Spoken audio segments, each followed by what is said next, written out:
저는 이제 어디로 가야 하죠?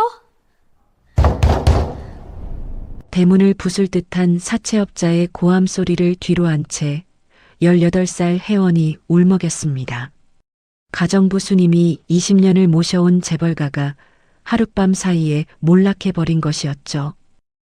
아가씨, 제가 지켜드릴게요. 저를 믿으세요. 수님은 평생을 모아온 비상금과 주소가 적힌 쪽지 하나를 혜원의 손에 쥐어줬습니다. 자신마저 위험할 수 있는 상황에서도 혜원을 숨겨주는 쪽을 택한 것이었어요. 그리고 그날의 선택이 20년 뒤 두 사람의 인생을 송두리째 바꾸어 놓을 줄은 그땐 아무도 몰랐습니다. 사연 시작 전 구독과 좋아요, 하이프를 눌러주시고 댓글로도 인생 나날과 함께 해주세요. 여러분의 나날에 행운이 가득 깃들기를 바라겠습니다. 쾅쾅쾅. 현관문이 부서질 듯 흔들리고 있었습니다. 밖에서 들려오는 건 주먹이 아니었어요. 발길질이었죠. 육중한 철제 현관문이 그 충격에 덜컹거린 때마다 거실 한복판에 서 있던 소녀의 어깨가 함께 흔들렸습니다. 오혜원, 18살.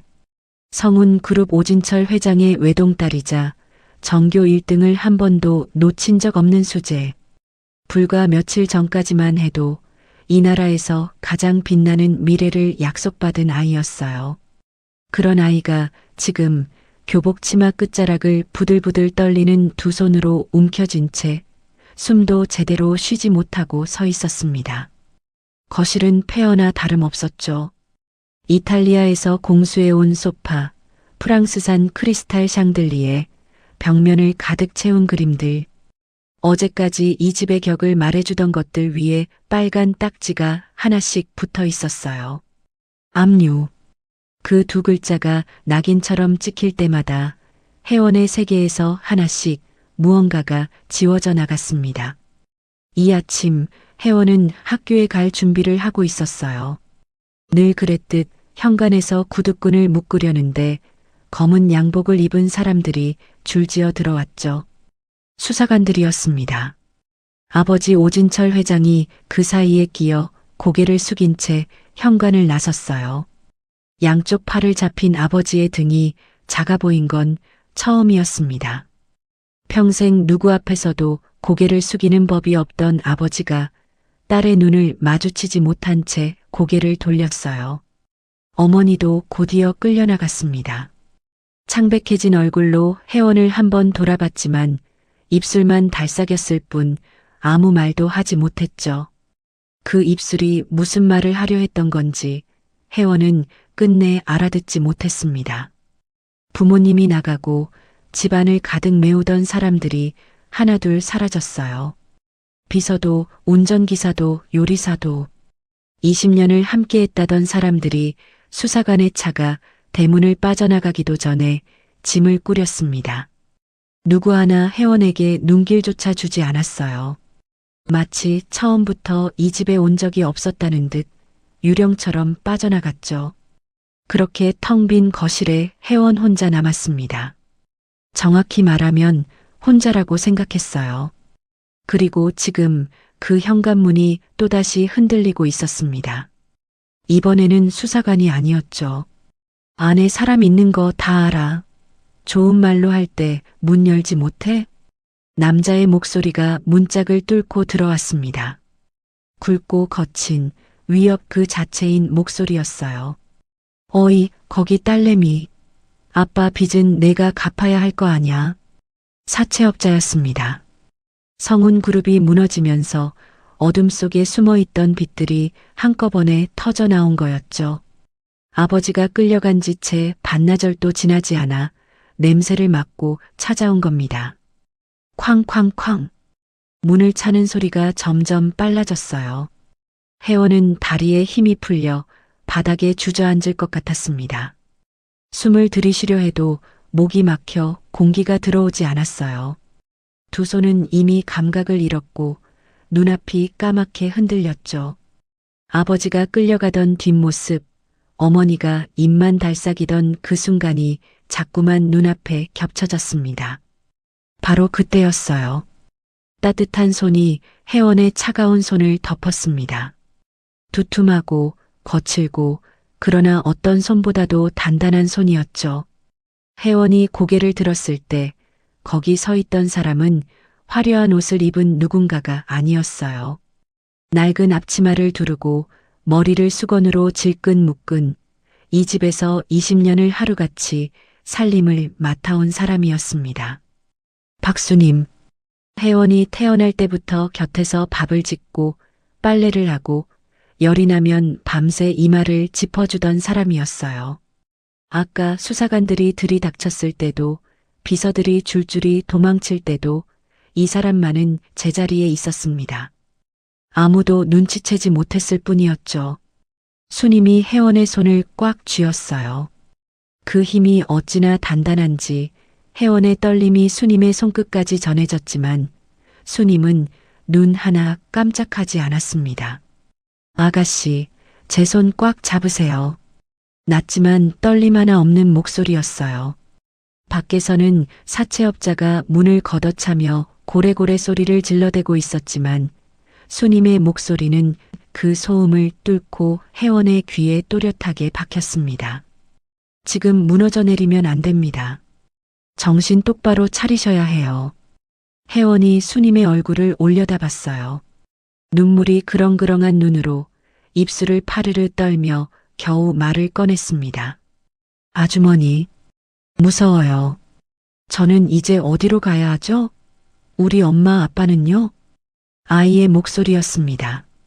전교 1등의 당당한 소녀가 아니라 세상에 홀로 내던져진 아이의 목소리.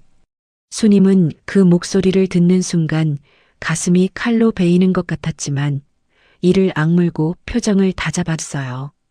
지금 자신마저 무너지면 이 아이는 진짜로 끝이었으니까요.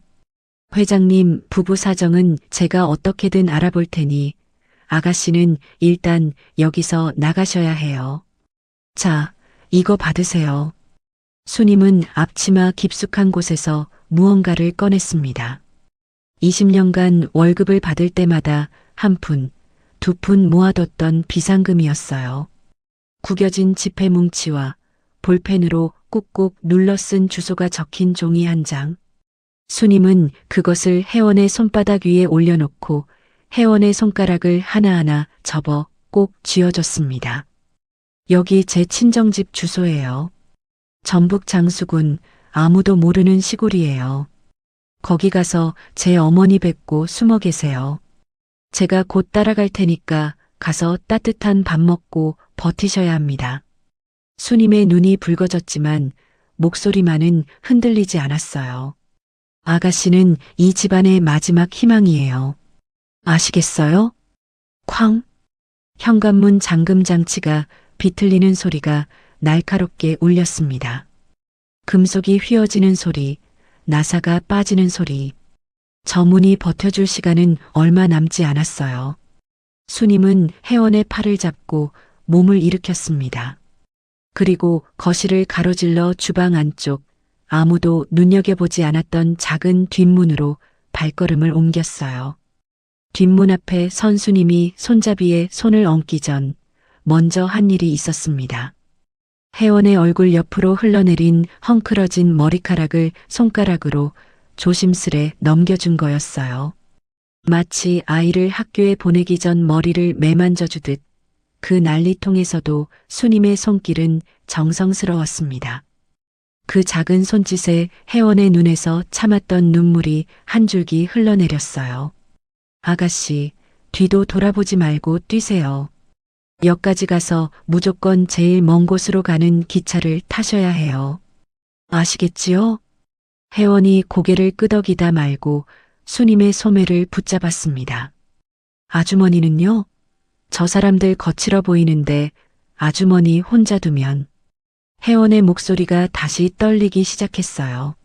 사채업자들의 고함 소리, 문짝이 뜯겨나갈 듯한 굉음이 등 뒤에서 쉴 새 없이 밀려오고 있었거든요.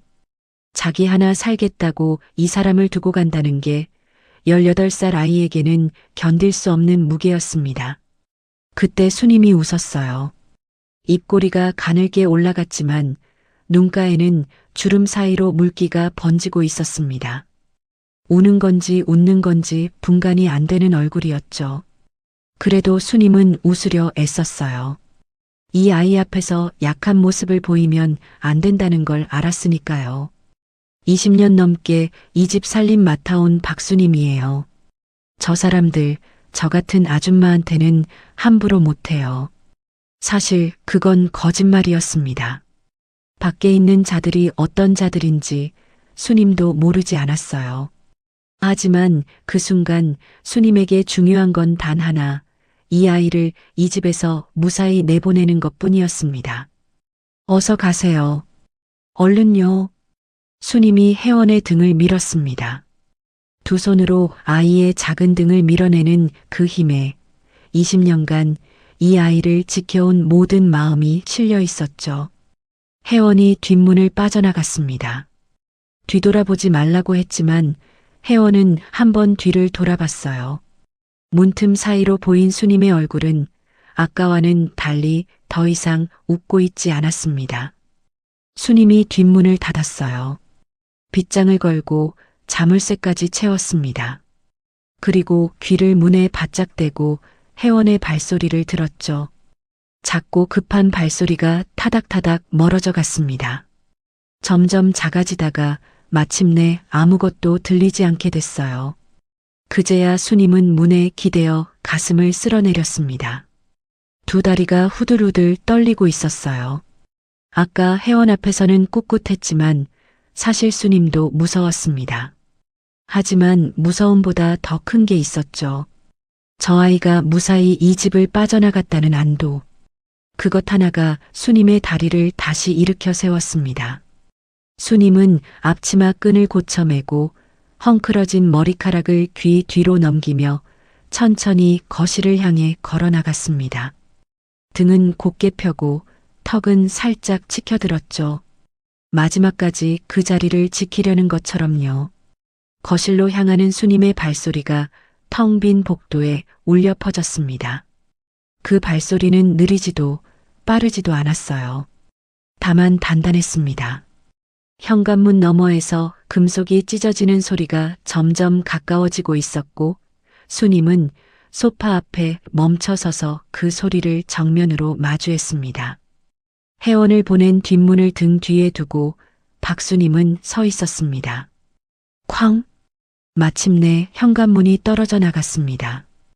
육중한 철문이 대리석 바닥 위에 쓰러지면서 집 전체가 울렸어요. 먼지가 뿌옇게 피어올랐고 그 먼지 사이로 사내들의 실루엣이 하나, 둘, 셋 거실 안으로 밀고 들어왔습니다. 사채업자들이었죠. 셋 다 체격이 컸어요.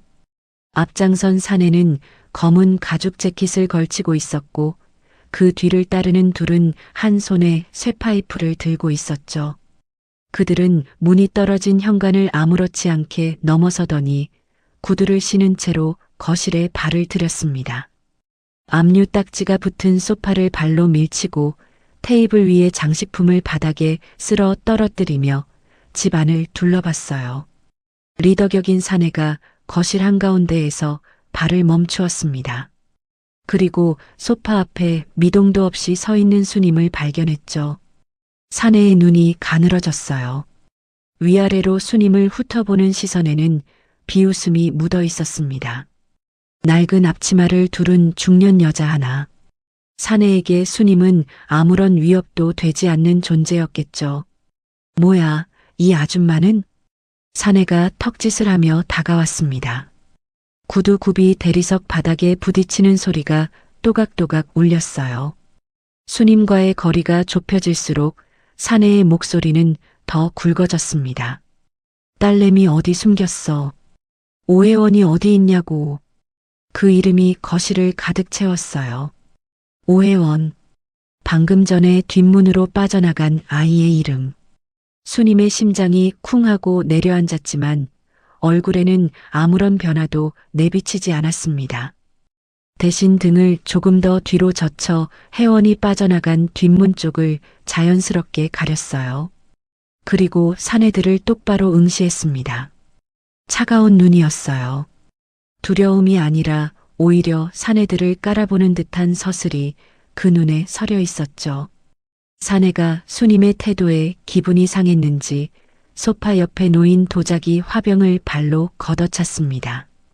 화병이 바닥에 떨어지며 산산조각 났어요. 사모님이 아끼던 물건이었죠. 수님의 눈꺼풀이 한번 떨렸지만 그뿐이었습니다.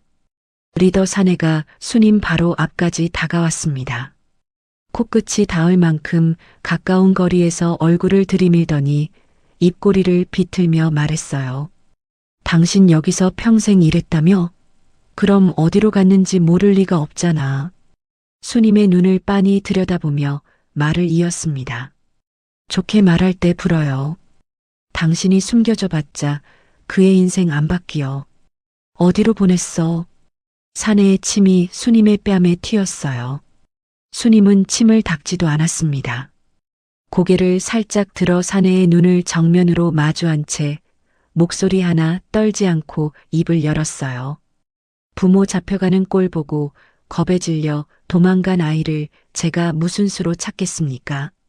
담담한 목소리였습니다. 마치 남의 이야기를 하듯 감정을 걷어낸 목소리였죠. 수님은 거기서 멈추지 않았습니다. 저도 밀린 월급 못 받아서 도끼 오른 사람이에요. 뒤질 거면 마음대로 뒤져보세요. 하지만 여기엔 당신들이 찾는 사람 없습니다. 밀린 월급. 그 말에 사내의 표정이 미세하게 흔들렸어요. 수님이 주인 집 편이 아닐 수도 있다는 계산이 스친 거였죠. 사내가 턱짓으로 부하들에게 신호를 보냈습니다. 집안을 더 뒤져보라는 뜻이었어요. 수님은 두 주먹을 앞치마 속에서 꽉 쥐었습니다. 그리고 속으로 되뇌었습니다. 괜찮아. 아가씨는 이미 떠났어. 이미 멀리 갔어. 이것들이 아무리 뒤져봐야 찾을 수 없어. 그 생각 하나로 수님은 입술을 꽉 깨물고 버텼습니다. 두고 봐. 어디 숨었는지 반드시 찾아낼 테니까. 집안 곳곳을 뒤지던 사내들이 떠났습니다. 하지만 완전히 떠난 건 아니었어요. 수님이 2층 창문으로 조심스레 내다봤을 때 집 앞 골목 끝에 검은색 승용차 한 대가 세워져 있었습니다. 수님이 회원에게 갈 것을 예감하고 길목을 지키는 것이었죠. 이 집을 나서는 순간 미행당할 게 뻔했습니다. 수님은 창문에서 물러났습니다. 그리고 집안의 불을 하나씩 꺼나갔어요. 난장판이 된 집안이 칠흑 같은 어둠에 잠겼죠. 수님은 그 어둠 속에서 벽에 등을 대고 앉았습니다. 움직이지 않았어요. 숨소리조차 죽인 채 마치 이 집에 아무도 없는 것처럼 죽은 듯이 기다렸습니다. 새벽 3시, 수님이 다시 창문으로 기어갔어요. 골목 끝에 검은 차를 확인했습니다. 차 안에 사내가 고개를 떨군 채 꾸벅꾸벅 졸고 있었어요. 지금이었습니다. 수님은 소리 없이 몸을 일으켰어요. 어둠 속에서 더듬더듬 짐을 챙겼습니다. 옷 한 벌, 수건 한 장, 그리고 회원에게 가져다 줄 따뜻한 내복을 보따리에 쑤셔 넣었어요. 보따리를 등에 메고 주방 뒷문으로 향했습니다. 아까 회원을 내보냈던 바로 그 문이었죠. 뒷문을 열 때 경첩이 삐걱 소리를 냈어요. 수님의 심장이 멈추는 것 같았습니다. 몸을 굳힌 채 5초, 10초를 세었어요. 아무런 반응이 없었습니다. 수님은 문틈으로 몸을 빼내고 담벼락 아래 그림자를 따라 붙어 걸었어요. 평소 같으면 큰 길로 나가 버스를 탔을 겁니다. 하지만 큰 길에는 감시의 눈이 있었죠. 수님은 반대 방향으로 돌았어요. 저택 뒤편의 가파른 뒷산 산책로. 낮에도 사람이 드문 길이었고 이 새벽에는 말할 것도 없었습니다. 산길은 가팔랐어요. 보따리를 맨 등이 땀으로 젖었고 무릎은 오르막을 오를 때마다 칼로 찌르는 것 같았습니다. 쉰이 넘은 몸이었어요. 하루 종일 서서 일하고 쪼그려 앉아 마루를 닦고 무거운 빨래 대야를 들어 올리며 혹사시킨 몸이었죠. 그 몸으로 한밤중에 산길을 타고 있었습니다. 첫 차가 서는 작은 정류장에 도착했을 때는 이미 동이 트기 직전이었어요. 수님은 그 정류장에서 시골 방면으로 가는 버스를 탔습니다. 버스 안에서 수님은 잠들지 못했어요. 창밖으로 스쳐가는 풍경을 멍하니 바라보면서 혜원의 얼굴만 떠올렸습니다. 뒷문 밖으로 밀어낼 때 한 번 뒤를 돌아보던 그 얼굴, 눈물도 나오지 않을 만큼 겁에 질린 그 눈. 제발, 제발 무사히 도착해 있기를. 수님은 전북 장수군의 한적한 시골 마을에 도착했습니다. 수님이 태어나고 자란 동네였어요. 논밭 사이로 난 좁은 흙길을 걸어 올라가니 기와 몇 장이 빠진 낡은 시골집이 보였습니다. 수님의 친정집이었죠. 마당에 들어서자 어머니가 부엌에서 나오셨어요. 여든이 넘은 노모는 딸의 행색을 보고 깜짝 놀랐지만 수님이 눈으로 조용히 하라는 신호를 보냈습니다. 어머니가 고개를 끄덕이며 안쪽 방을 가리켰어요. 수님이 미닫이 문을 조심스레 열었습니다. 그리고 그 안의 광경에 숨이 멎었죠. 혜원은 방 구석에 웅크린 채 쓰러져 있었습니다. 깊은 잠인지 기력이 다해 실신한 것인지 분간이 되지 않았어요. 교복 위에 겉옷 하나를 걸친 채로 몸을 공처럼 말고 있었고 양손은 주먹을 꽉 쥔 채 가슴에 붙이고 있었습니다. 마치 세상의 모든 것이 무서워서 자기 몸이라도 꼭 붙들고 있어야 하는 것 같은 모습이었어요. 머리맡에는 밥상이 놓여 있었습니다. 수님의 어머니가 차려준 것이었죠. 갓 지은 쌀밥 한 그릇과 된장국 한 사발, 깍두기 몇 조각. 소박하지만 정성이 가득한 밥상이었어요. 하지만 밥그릇은 숟가락 한 번 닿지 않은 듯 정갈한 그대로였고 된장국은 이미 차갑게 식어 표면에 기름이 하얗게 엉겨 있었습니다. 혜원은 한 숟가락도 뜨지 못한 거였어요. 수님의 코끝이 시큰해졌습니다. 18살 아이가 하루아침에 부모를 잃고 집을 잃고 태어나서 처음 혼자 기차를 타고 낯선 시골까지 와서 낯선 방에 웅크리고 있었던 겁니다. 밥을 먹을 수 있는 상태가 아니었겠죠. 목구멍으로 밥알이 넘어갈 리가 없었을 거예요. 수님이 혜원 곁에 무릎을 꿇고 앉았습니다. 조심스레 손을 뻗어 혜원의 어깨를 짚었어요. 그 어깨가 얼마나 작고 얼마나 차가운지. 수님의 손끝에 혜원의 체온이 전해졌는데 살아있는 사람의 것이라고 믿기 어려울 만큼 싸늘했습니다. 아가씨, 저 왔어요. 수님의 목소리가 젖어 있었어요. 참으려 했지만 울음이 목 안에서 부풀어 올라 목소리가 갈라졌습니다. 아줌마 왔습니다. 혜원이 움직였어요. 아주 천천히 마치 물속에서 몸을 끌어올리듯 느리게 눈을 떴습니다. 초점이 없는 눈이었어요. 천장을 보는 것인지 수님을 보는 것인지 알 수 없는 흐릿한 눈. 그 눈이 몇 번인가 깜빡이더니 서서히 수님의 얼굴에 초점이 맞춰졌습니다. 수님의 얼굴을 확인한 순간 혜원의 표정이 무너졌어요. 목소리조차 나오지 않을 만큼 기력이 다한 아이가 그저 눈물만 흘리고 있었죠. 혜원의 손이 올라왔습니다. 부들부들 떨리는 손이 수님의 옷자락을 잡았어요. 손가락 마디마디에 힘이 들어가 있었지만 그 힘조차 가녀렸습니다. 놓치면 다시는 잡을 수 없을 것처럼 혜원은 수님의 옷자락을 꽉 쥐었어요. 아주머니, 진짜 오신 거 맞죠? 갈라진 목소리였습니다. 수십 시간을 울고 물 한 모금 마시지 못한 목소리였어요. 이제 저 밥 못 먹겠어요. 목에 뭐가 걸린 것처럼 안 넘어가요. 혜원의 말을 듣는 수님의 얼굴이 일그러졌습니다. 하지만 수님은 울지 않았어요. 아니, 울 수 없었습니다. 지금 자기까지 무너지면 이 아이를 잡아줄 사람이 아무도 없었으니까요. 수님이 혜원을 품에 안았습니다. 두 팔로 아이의 작은 몸을 감싸 안고 등을 천천히 토닥였어요. 마치 갓난아이를 재울 때처럼 일정한 박자로 토닥토닥. 그러면서 입을 열었습니다. 아닙니다, 아가씨. 드셔야 해요. 그래야 살고 살아야 나중에 회장님 부부 뵙지요. 아줌마가 여기 있잖아요. 제가 아가씨 곁 지킬 테니까 제발 한술만 뜨세요. 예. 수님은 식어버린 밥상을 혜원 앞으로 끌어당겼어요. 차가워진 된장국 사발, 식어서 딱딱해진 밥. 보기만 해도 목이 막힐 것 같은 밥상이었지만 수님은 숟가락을 집어 혜원의 손에 쥐어줬습니다. 혜원의 손가락을 하나하나 접어서 숟가락을 놓치지 않도록 꼭 감싸줬어요.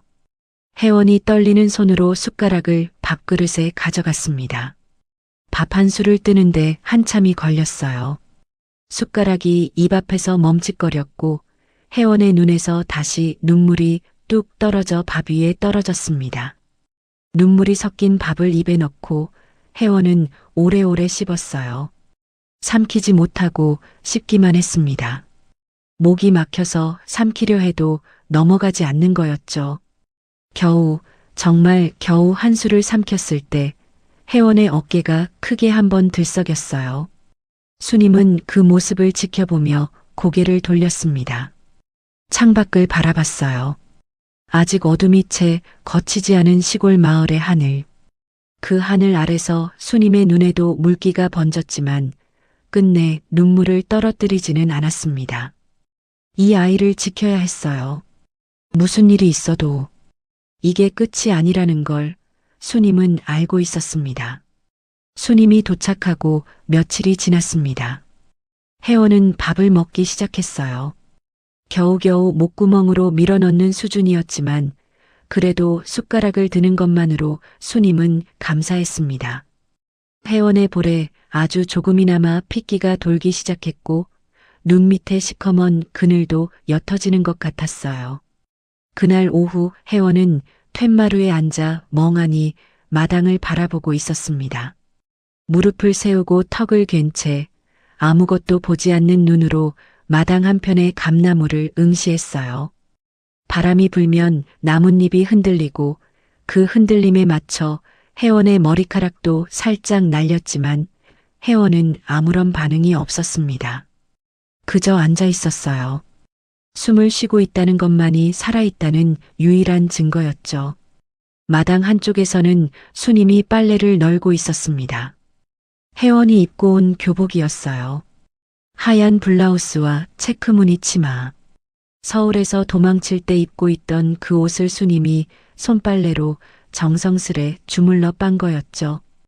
이 교복을 다시 입고 학교에 갈 날이 올지 알 수 없었지만 수님은 그래도 빨았어요.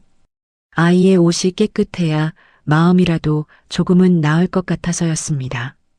젖은 블라우스를 빨랫줄에 걸치는데 방 안에서 소리가 흘러나왔어요. 수님의 어머니가 켜둔 낡은 브라운관 텔레비전이었습니다. 평소에는 귀에 들어오지도 않는 잡음 같은 소리였죠. 그런데 그날따라 앵커의 목소리가 유난히 또렷했어요. 속보 자막이 붙은 뉴스였거든요. 검찰 수사를 받던 성운 그룹 오진철 회장이 오늘 새벽 구치소에서 갑작스러운 심장마비로 별세했습니다. 수님의 손이 멈췄어요. 빨랫줄에 걸치려던 젖은 옷가지가 손에서 스르르 미끄러져 흙바닥 위에 툭 떨어졌습니다. 수님은 떨어진 옷을 줍지 못했어요. 몸이 돌처럼 굳어버렸거든요. 뒤이어 소식을 접한 부인 김씨 역시 앵커의 목소리가 이어졌지만 수님의 귀에는 더 이상 아무것도 들리지 않았습니다. 회장님이, 사모님이, 두 분 다. 수님의 입술이 파르르 떨렸어요. 고개를 돌려 툇마루의 혜원을 봤습니다. 혜원은 굳어 있었어요. 마당을 바라보던 자세 그대로 시간이 멈춘 것처럼 미동도 없이 앉아 있었습니다. 하지만 수님은 알았어요. 저 아이도 들었다는 걸. 저 아이의 세계가 지금 두 번째로 무너져 내리고 있다는 걸. 혜원이 천천히 고개를 돌렸습니다. 수님과 눈이 마주쳤어요. 혜원의 눈은 텅 비어 있었습니다. 눈물도 공포도 슬픔도 없는 그냥 빈 눈이었어요. 그 눈이 수님을 보고 수님을 관통하고 수님 너머에 아무것도 없는 허공을 바라봤습니다. 그리고 혜원이 일어섰어요. 비틀거리는 다리로 툇마루에서 내려와 방 안으로 향했습니다. 수님이 급히 따라갔어요. 혜원이 미닫이 문을 밀고 방 안으로 들어섰을 때 텔레비전 화면에는 부모님의 영정 사진이 비치고 있었습니다. 아버지의 사진, 어머니의 사진, 검은 리본이 달린 두 장의 사진이 화면 가득 채워져 있었어요. 혜원의 무릎이 꺾였습니다. 바닥에 주저앉더니 텔레비전 화면을 향해 두 손을 뻗었어요. 마치 화면 속 부모님을 붙잡으려는 것처럼. 하지만 손끝에 닿는 건 차가운 브라운관 유리뿐이었죠. 그 순간 혜원의 입에서 짐승 같은 소리가 터져 나왔습니다. 울음이라고 부르기엔 너무 거칠고 비명이라고 부르기엔 너무 처절한 소리였어요. 혜원은 바닥을 손톱으로 긁었습니다. 나무 바닥에 손톱이 갈리는 소리가 방 안에 울렸지만 혜원은 멈추지 않았어요. 손끝에 피가 배어나와도 멈추지 않았습니다. 거짓말이야. 갈라진 목소리가 터져 나왔어요. 아줌마, 저거 거짓말이죠? 우리 아빠가 왜 죽어? 우리 엄마가 왜? 혜원의 몸이 부들부들 떨렸습니다. 고개를 들어 수님을 바라본 얼굴은 온통 눈물에 젖어 있었어요. 나만 여기 숨어서 밥 먹고 잠자고 나 때문에 돌아가신 거야. 나도 엄마 아빠 따라갈래요. 수님은 말없이 혜원에게 달려들었습니다. 두 팔로 혜원을 온몸으로 껴안았어요. 혜원이 수님의 어깨를 주먹으로 때렸습니다. 놓으라고 놓으라고 소리치며 몸부림쳤어요. 하지만 수님은 놓지 않았습니다. 혜원이 아무리 밀쳐내도 주먹으로 때려도 수님의 팔에는 더 단단하게 힘이 들어갔어요. 이 아이를 놓치면 진짜로 잃어버린 것 같았으니까요. 그날 이후 혜원은 사람이 달라졌습니다. 밥을 먹지 않았어요. 아침에 수님의 어머니가 갓 지은 쌀밥과 텃밭에서 딴 배추로 끓인 된장국을 밥상에 차려 방 안에 들여보냈지만 혜원은 손끝 하나 까딱하지 않았습니다. 벽을 보고 누운 채 돌아눕지도 않았어요. 밥상은 혜원의 등 뒤에서 시간이 지날수록 식어갔습니다. 방 안에는 죽음 같은 정적만 감돌았습니다. 수님이 낮에 밥상을 들고 나올 때면 밥그릇은 늘 아침에 놓아둔 그대로였어요. 숟가락 한 번 닿지 않은 밥상을 들고 문을 닫으며 수님은 고개를 돌려 눈물을 훔쳤습니다. 혜원의 마음을 모르지 않았어요. 부모의 장례식에 가지 못하는 죄책감, 도망자라는 이름으로 숨어 있으면서 마지막 인사조차 드리지 못한 아이의 마음을, 그 마음이 얼마나 갈기갈기 찢어지고 있을지 수님은 누구보다 잘 알았습니다. 알았기에 더 아팠어요. 이튿날도 같았고 그 다음 날도 같았습니다. 밥상은 들어갔다 나오고 된장국은 뜨겁게 들어갔다 차갑게 나왔어요. 혜원은 벽만 보고 있었습니다. 사흘째 되는 밤이었어요. 수님은 부엌에서 된장국을 다시 데웠습니다. 냄비 앞에 서서 국이 부글부글 끓어오르는 걸 지켜보며 수님은 숟가락으로 국을 저었어요. 이 국이 들어갔다 그대로 나올 거라는 걸 알면서도 수님은 정성껏 저었습니다. 따끈한 사발에 국을 담고 갓 퍼낸 밥 한 그릇과 함께 밥상에 올렸어요. 방문을 열었습니다. 혜원은 여전히 벽을 보고 누워 있었어요. 사흘째 같은 자세였습니다. 수님은 밥상을 바닥에 내려놓고 혜원의 곁에 다가갔어요. 그리고 혜원의 어깨를 잡고 일으켜 앉혔습니다. 혜원은 저항하지 않았어요. 저항할 힘조차 없는 것 같았죠. 앉혀놓으니 고개가 앞으로 꺾였고 풀린 눈이 바닥만 바라봤습니다. 수님이 혜원의 앞에 무릎을 꿇고 앉아 눈을 맞추었어요. 수님의 눈에도 물기가 그득했지만 목소리만은 단단하게 다잡았습니다. 아가씨, 제 말 좀 들어보세요. 언제까지 이러고 계실 거예요? 혜원은 반응이 없었어요. 수님이 말을 이었습니다. 회장님 내외분 평생 고개 숙이고 사신 분들 아니잖아요. 당신들 잘못 없다고 누구보다 당당하게 사셨던 분들이에요. 혜원의 입술이 미세하게 떨렸어요. 초점 없는 눈으로 겨우 말을 꺼냈습니다. 다 끝났잖아요. 이제 아무도 안 믿어줘요. 그 말에 수님의 목소리가 한 톤 올라갔어요. 눈물을 참느라 떨리는 목소리였지만 거기에 실린 힘만은 흔들리지 않았습니다. 아니요, 아가씨가 있잖아요. 세상 사람들이 손가락질해도 아가씨만큼은 그분들 결백한 거 알잖아요. 여기서 아가씨가 이렇게 손 놓아버리면 그분들 평생 죄인 낙인 찍힌 거 누가 벗겨드려요? 수님은 밥상에서 숟가락을 집었습니다. 그리고 혜원의 손을 잡아 그 손에 숟가락을 억지로 쥐어줬어요. 혜원의 손가락이 축 늘어져 숟가락이 미끄러질 뻔했지만 수님이 손을 감싸 잡아줬습니다. 살아야죠. 살아서 세상 사람들한테 똑똑히 보여줘야 할 거 아니에요.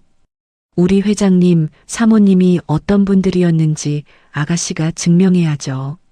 수님의 목소리가 갈라졌어요. 더 이상 참을 수 없다는 듯 눈에서 눈물이 한 줄기 흘러내렸습니다. 그래도 말을 멈추지 않았어요. 여기서 아가씨까지 잘못되면 저 세상 가신 분들 원통해서 어떻게 눈을 감으시겠어요. 제발 이 아줌마 생각해서 조금이라도 드셔요. 네. 마지막 말은 거의 애원에 가까웠습니다. 혜원의 눈에서 굵은 눈물방울이 밥그릇 위로 툭 떨어졌습니다. 눈물이 섞인 밥. 짠맛인지 밥맛인지 분간이 되지 않았을 거예요. 꾸역꾸역 목구멍으로 밀어넣는 혜원의 얼굴이 일그러졌다가 이내 무언가가 바뀌었습니다. 혜원의 눈이었어요. 눈물 사이로 그 텅 비어있던 눈에 무언가가 차오르기 시작했습니다. 슬픔도 공포도 아닌 것이었어요. 처음 보는 빛이었습니다. 이를 악물고 밥을 씹는 혜원의 눈에 서린 건 도끼였어요. 살겠다는, 살아서 무언가를 해내겠다는 어둡고 뜨거운 불꽃 같은 것이었습니다. 수님은 그 눈을 보았습니다. 그리고 더 이상 참지 못하고 얼굴을 두 손으로 감싸며 오열했어요. 소리를 내어 울었습니다.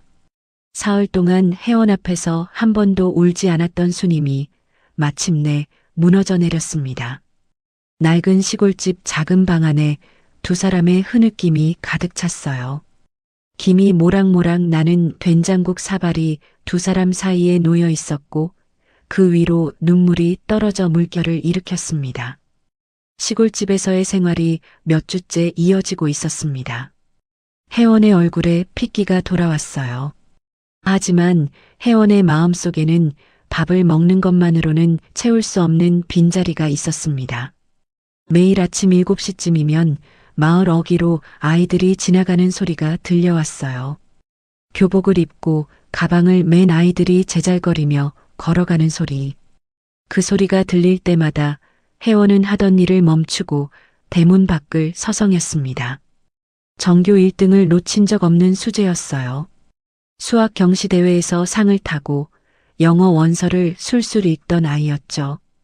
그런 혜원이 지금은 교복 대신 수님의 조카가 두고 간 낡은 트레이닝복을 입고 학교 대신 시골집 마당에서 하루를 보내고 있었습니다. 거울에 비친 자신의 모습이 낯설었어요.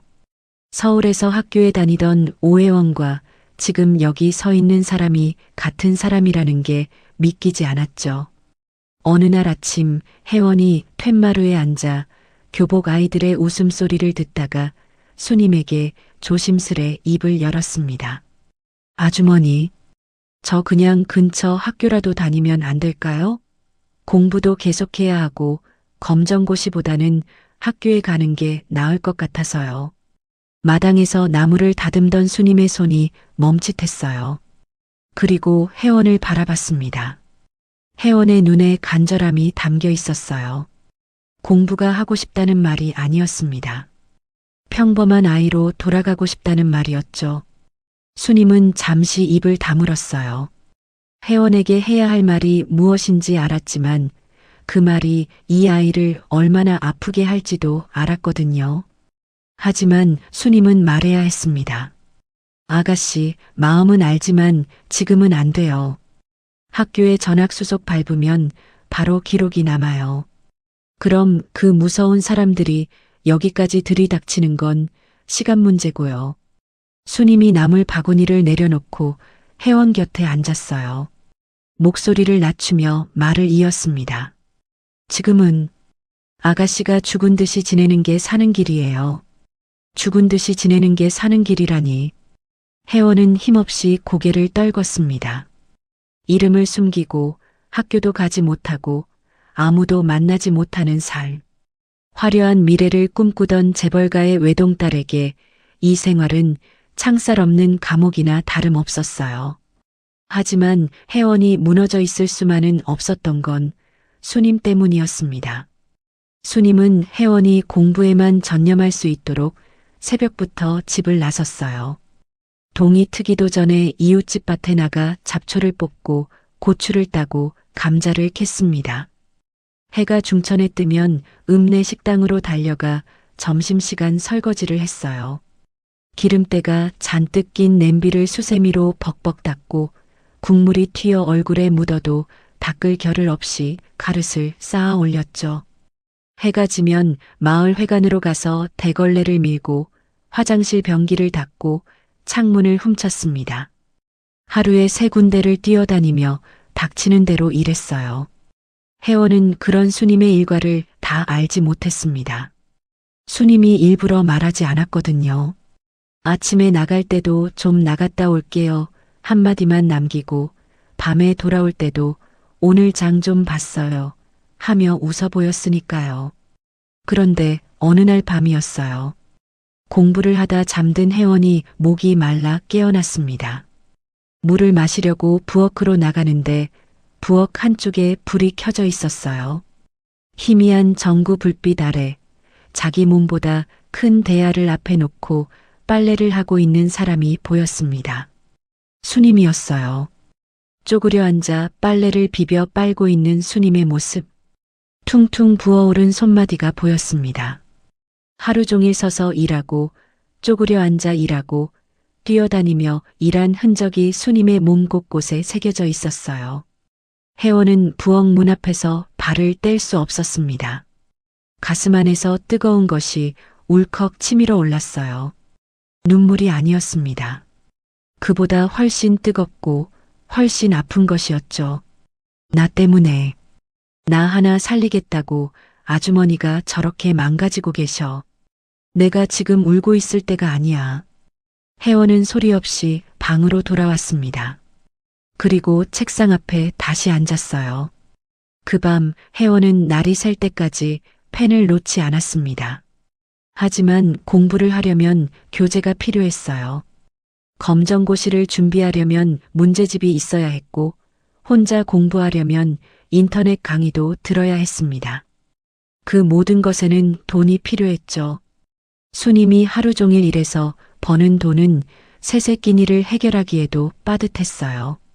수님은 아무 말 없이 자신의 왼손에 끼고 있던 은반지를 빼냈습니다. 젊은 시절 유일하게 자기 자신을 위해 산 물건이었어요. 읍내 금은방에 가서 은반지를 내밀었을 때 주인이 건넨 돈은 고작 몇만 원이었습니다. 수님은 그 돈을 소중히 접어 주머니에 넣고 빈 손가락을 한번 내려다봤어요. 손가락에 반지 자국이 하얀 띠처럼 남아 있었지만 수님은 주머니 속 돈을 쥐며 발걸음을 돌렸습니다. 며칠 뒤 장날에 읍내를 다녀온 수님이 비닐봉지를 들고 방문을 열었어요. 봉지 안에서 꺼낸 건 혜원이 그토록 갖고 싶어 하던 최신형 문제집 세트였습니다. 검정고시 전 과목 문제집과 모의고사 세트.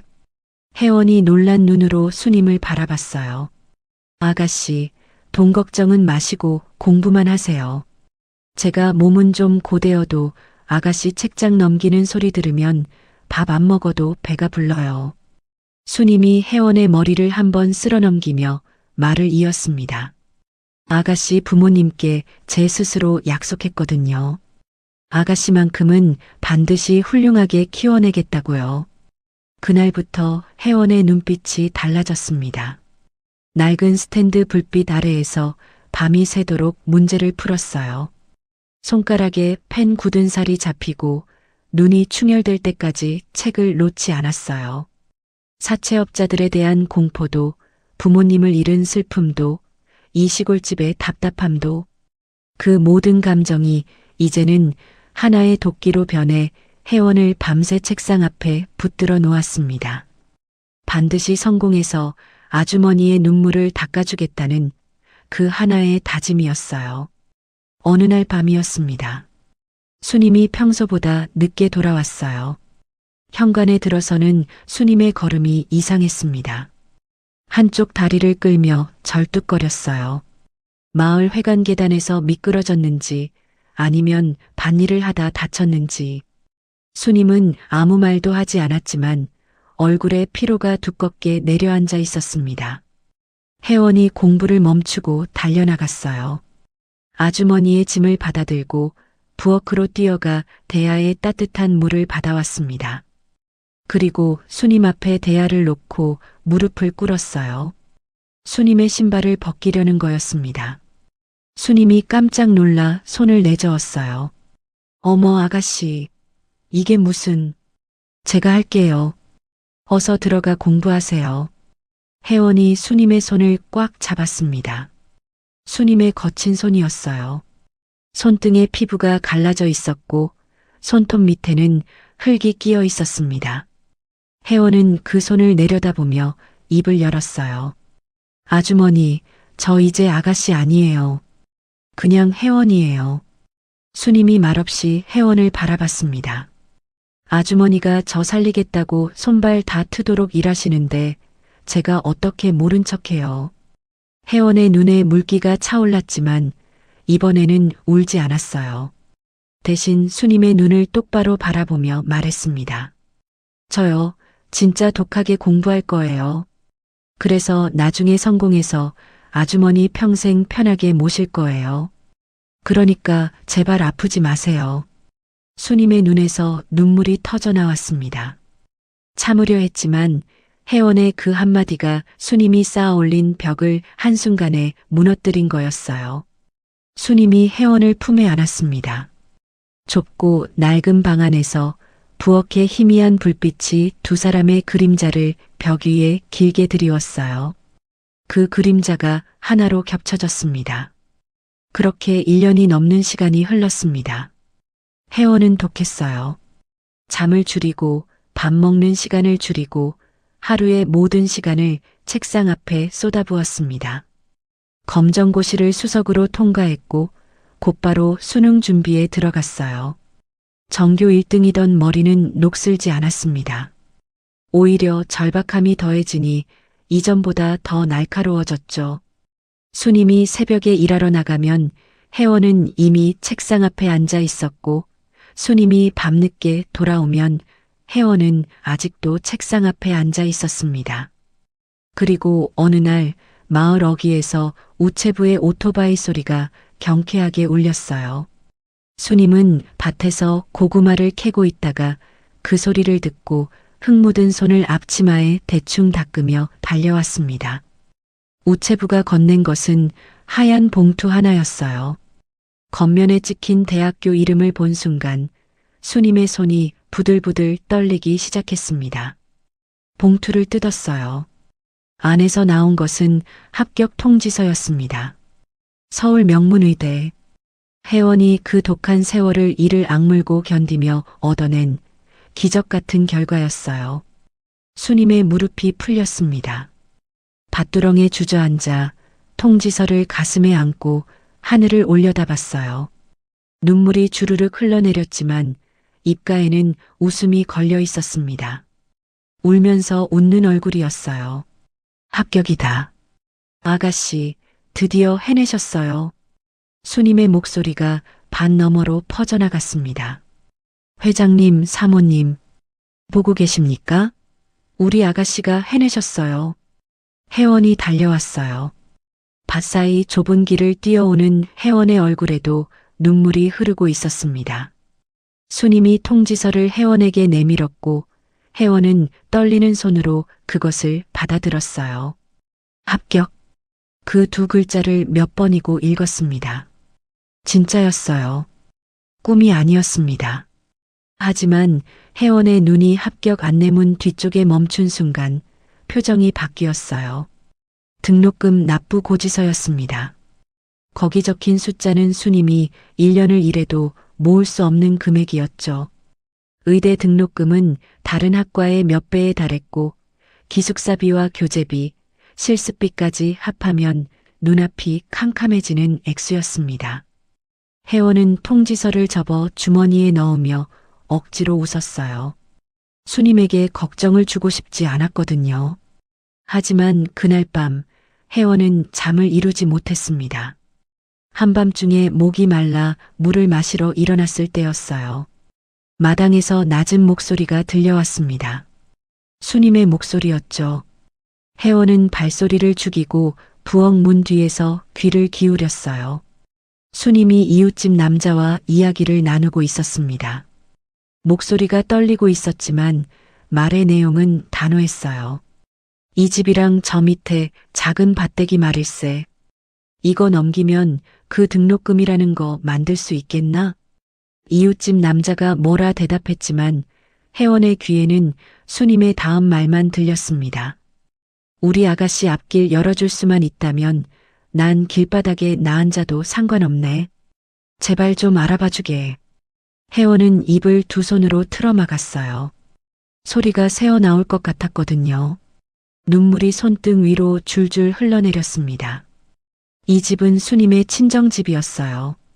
수님의 어머니가 살던 집이고 수님이 태어나고 자란 곳이었죠. 수님에게 남은 마지막 보금자리. 그것마저 팔아서 혜원의 등록금을 만들겠다고 하고 있었습니다. 혜원은 소리 없이 방으로 돌아왔어요. 이불을 뒤집어 쓰고 한참을 울었습니다. 더 이상은 안 된다고 생각했어요. 자신을 살리기 위해 아주머니의 마지막 터전까지 빼앗는 건 사람이 할 짓이 아니었습니다. 혜원은 결심했어요. 이 집을 떠나야 한다. 아주머니의 인생을 더 이상 갉아먹을 수 없다. 내 힘으로 일어서야 한다. 떠나기로 결심한 전날 밤이었습니다. 혜원은 조용히 짐을 꾸렸어요. 짐이라고 해봐야 옷 한 벌과 문제집 몇 권이 전부였죠. 작은 보따리에 그것들을 넣고 마지막으로 자신의 왼쪽 손목을 내려다봤습니다. 시계가 있었어요. 도망치던 그날부터 단 한 번도 손목에서 빼본 적 없는 시계. 부모님이 혜원의 생일에 해외에서 구해 선물한 것이었습니다. 혜원에게 남은 부모님의 마지막 흔적이었죠. 1년 넘게 이 시계를 볼 때마다 아버지의 웃는 얼굴, 어머니의 따뜻한 손길이 떠올랐습니다. 혜원은 시계 잠금 장치를 천천히 풀었어요. 손목에서 시계가 빠지는 순간 가슴 한쪽이 텅 비는 느낌이 들었습니다. 하지만 혜원은 그 시계를 자기 보따리가 아닌 다른 곳에 두려 했어요. 수님이 잠들어 있는 방으로 갔습니다. 수님은 얇은 이불을 덮고 옆으로 누워 자고 있었어요. 하루 종일 일한 탓에 깊은 잠에 빠져 있었죠. 거친 숨소리가 규칙적으로 흘러나왔습니다. 혜원은 수님의 곁에 무릎을 꿇고 앉았어요. 그리고 수님의 손을 조심스레 잡아 펼친 뒤 그 손바닥 위에 시계를 올려놓았습니다. 시계의 차가운 금속이 수님의 따뜻한 손바닥에 닿았을 때 수님이 눈을 떴어요. 잠결에 무슨 일인가 싶어 눈을 비비다가 자기 손 위에 놓인 시계와 그 앞에 무릎을 꿇고 있는 혜원을 보고 벌떡 몸을 일으켰습니다. 아니, 아가씨. 이걸 왜 저한테? 이건 아가씨가 차고 계셔야죠. 부모님 생각날 때마다 보셔야지. 혜원이 고개를 저었어요. 그리고 수님의 거친 손을 시계와 함께 꼭 감싸주며 말했습니다. 아주머니, 저 장학금 받을 방법 알아냈으니까 집 팔지 마세요. 수님의 눈이 커졌어요. 어젯밤 대화를 들은 거였습니다. 혜원이 말을 이었어요. 그리고 이 시계 아주머니가 맡아주세요. 제가 가졌던 것 중에 가장 귀한 거예요. 수님이 고개를 세차게 저었지만 혜원의 손에 힘이 실려 있었습니다. 아니요. 아주머니가 이걸 갖고 계셔야 제가 다시 돌아올 이유가 생겨요. 혜원이 수님의 눈을 똑바로 바라봤어요. 1년 전 텔레비전 앞에서 무너져 내리던 그 아이가 아니었습니다. 지금 수님 앞에 있는 건 무언가를 단단히 결심한 어른의 눈을 가진 혜원이었어요. 제가 성공해서 이 시계 다시 차러 오는 날 아주머니를 세상에서 제일 귀한 분으로 모실게요. 그때까지 절 기다려주세요. 아셨죠? 수님은 아무 말도 하지 못했습니다. 입술만 달싹이다가 시계를 쥔 손을 가슴으로 끌어당겼어요. 다음 날 새벽이었습니다. 동이 트기 전 가장 이른 기차가 들어오는 시간이었어요. 작은 간이역 플랫폼에 두 사람이 서 있었습니다. 혜원은 작은 보따리를 어깨에 메고 있었고 수님은 빈손으로 서 있었어요. 기차가 멀리서 불빛을 비추며 다가왔습니다. 기차가 가까워질수록 수님의 얼굴이 일그러졌어요. 붙잡고 싶었습니다.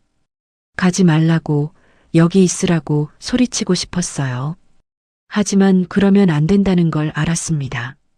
이 아이의 앞길을 막을 수는 없었으니까요. 수님은 멀찍이 서서 옷소매로 눈물을 훔쳤습니다. 혜원이 기차에 올라탔어요. 문이 닫히기 직전 혜원이 창문을 열었습니다. 멀어지기 시작하는 플랫폼 위의 수님을 향해 소리쳤어요. 아주머니, 꼭 돌아올게요. 꼭요. 기차가 움직이기 시작했습니다. 수님의 모습이 점점 작아졌어요. 수님은 한 발짝도 움직이지 못한 채 그 자리에 서서 기차가 사라질 때까지 바라봤습니다. 기차의 꼬리등이 새벽 어둠 속으로 녹아든 뒤에도 수님은 한참 동안 그 자리를 떠나지 못했어요. 한참 뒤 수님은 혜원이 맡긴 시계를 가슴에서 꺼내어 들여다봤습니다. 시계 유리에 수님의 얼굴이 비쳤어요. 눈물 범벅이 된 주름투성이의 얼굴이었죠. 잘 가요, 혜원 아가씨. 부디 아프지 말고 성공해서 돌아오세요. 이 아줌마가 여기서 이 시계 닦으면서 기다릴게요. 집으로 돌아온 수님은 시계를 정성스레 보자기에 감쌌습니다. 그리고 방 안장롱의 가장 깊은 곳에 밀어 넣었어요. 혜원이 돌아오는 날까지 이 시계만은 반드시 지켜야 했으니까요. 그로부터 봄이 오고 가을이 가고 감나무에 열매가 달리고 낙엽이 지기를 20번. 혜원이 떠나던 날 수님이 마당 한쪽에 심었던 어린 감나무 묘목은 이제 마당 가득 그늘을 드리울 만큼 자라 있었습니다. 가을이면 주먹만 한 감이 주렁주렁 달렸고 그때마다 수님은 감을 따서 하나는 자기가 먹고 하나는 혜원이 앉던 툇마루 자리에 올려놓곤 했어요. 아무도 먹지 않는 감이었지만 수님은 해마다 그렇게 했습니다. 50 중반이던 수님은 이제 76이 되었어요. 20년이라는 세월은 사람을 완전히 바꿔놓았습니다. 고닫던 등은 굽었고 두 손은 마디마다 울퉁불퉁하게 부풀어 올라 있었어요. 머리카락은 하얗게 샜고 걸음도 예전 같지 않았습니다. 그 시간 사이 수님의 어머니가 세상을 떠났어요. 수님의 손을 잡은 채 조용히 눈을 감았죠. 마지막 순간에 어머니는 수님에게 말했습니다. 이제 너도 편하게 살아라. 그 아이는 잘 크고 있을 거다. 하지만 수님은 이 집을 떠날 수 없었어요.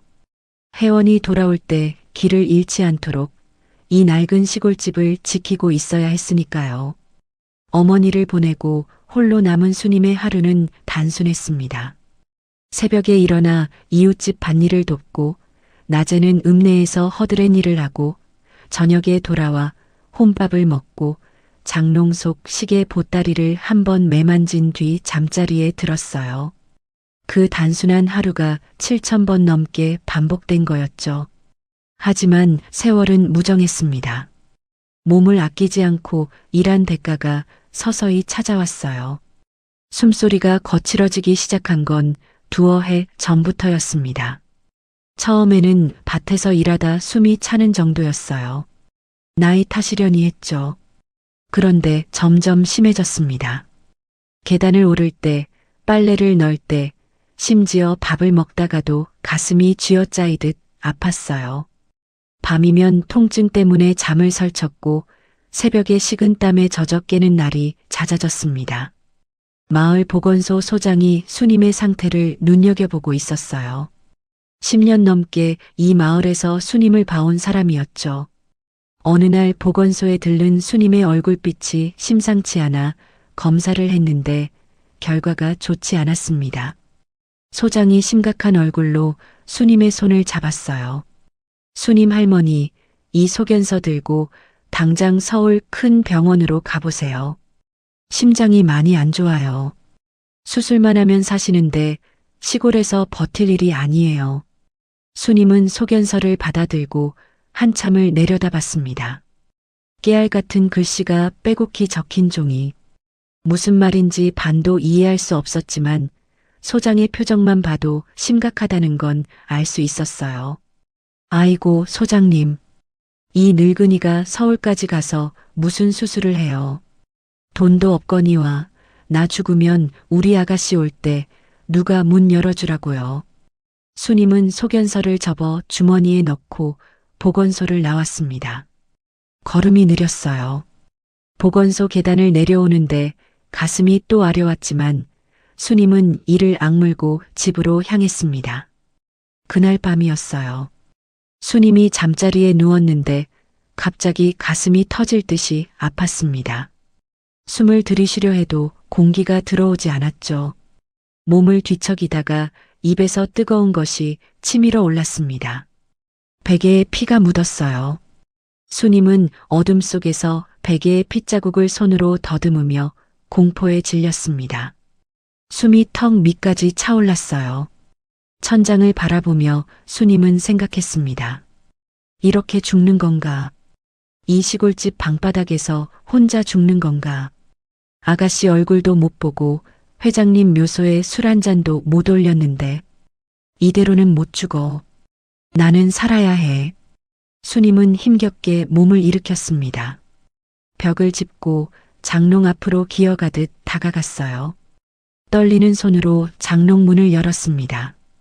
가장 깊은 곳, 20년 동안 단 한 번도 꺼내본 적 없는 보따리가 거기 있었어요. 혜원이 맡기고 간 시계가 들어있는 보따리였습니다. 수님은 보따리를 꺼내 무릎 위에 올렸어요. 보자기를 푸는 손이 떨렸습니다. 시계가 나타났어요. 20년 전 그대로였습니다. 먼지 하나 없이 깨끗했어요. 수님이 해마다 명절 때면 꺼내어 닦아놨거든요. 시계 유리에 수님의 얼굴이 비쳤습니다. 20년 전과는 비교할 수 없을 만큼 늙고 초라한 얼굴이었죠. 이거라도 팔면 수술을 받을 수 있지 않을까? 그 생각이 스쳤어요. 약속보다 목숨이 앞서는 순간이었습니다. 다음 날 수님은 낡은 보따리를 품에 안고 읍내로 향했습니다. 읍내에서 가장 큰 시계방이었어요. 유리문을 밀고 들어가니 좁은 가게 안에 시계들이 진열장 가득 놓여 있었습니다. 카운터 뒤에 돋보기를 쓴 주인이 앉아 있었어요. 수님이 보따리를 카운터 위에 올렸습니다. 보자기를 풀자 시계가 드러났어요. 주인이 무심히 시계를 집어들었습니다.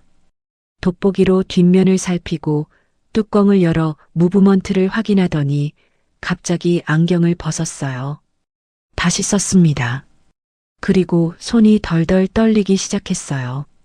할머니, 이거 어디서 나셨어요? 주인의 목소리가 달라져 있었습니다. 아까까지의 무심한 태도가 온데간데 없었어요. 이거 전 세계에 몇 개 없는 한정판이에요. 지금 경매 나가면 상태에 따라 30억은 좋게 받습니다. 지난 몇십 년 동안 가치가 폭등했어요. 수님은 자기 귀를 의심했습니다. 예, 30억이요? 아니, 시계 하나가 무슨 시골집 수십 채 값을 해요. 주인이 잘못 본 거 아니에요? 주인이 고개를 세차게 저었어요. 제가 시계만 40년 봤습니다. 할머니, 당장 이거 파시죠. 제가 수수료 조금만 떼고 바로 현금 만들어 드릴게요. 이거면 할머니 평생 대궐 같은 집에서 사셔도 남아요. 30억? 그 숫자가 수님의 머릿속에서 맴돌았습니다. 평생 흙을 파서 만져본 적 없는 금액이었어요. 그 돈이면 당장 서울의 가장 좋은 병원에서 수술을 받을 수 있었습니다. 남은 여생을 따뜻한 방에서 편안하게 보낼 수도 있었죠. 더 이상 남의 집 밭일을 하며 무릎을 혹사시키지 않아도 됐어요. 주인이 서랍에서 서류를 꺼냈습니다. 현금 계약서였어요. 수님 앞으로 내밀며 펜까지 건넸습니다. 수님의 손이 펜을 향해 움직였어요. 그 순간이었습니다.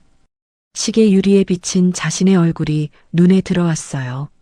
주름지고 볼이 꺼지고 눈 밑에 그림자가 깊이 내려앉은 얼굴. 그 초라한 얼굴 위로 20년 전 새벽 기차역에서 들었던 혜원의 목소리가 겹쳐왔습니다. 아주머니가 이걸 갖고 계셔야 제가 다시 돌아올 이유가 생겨요.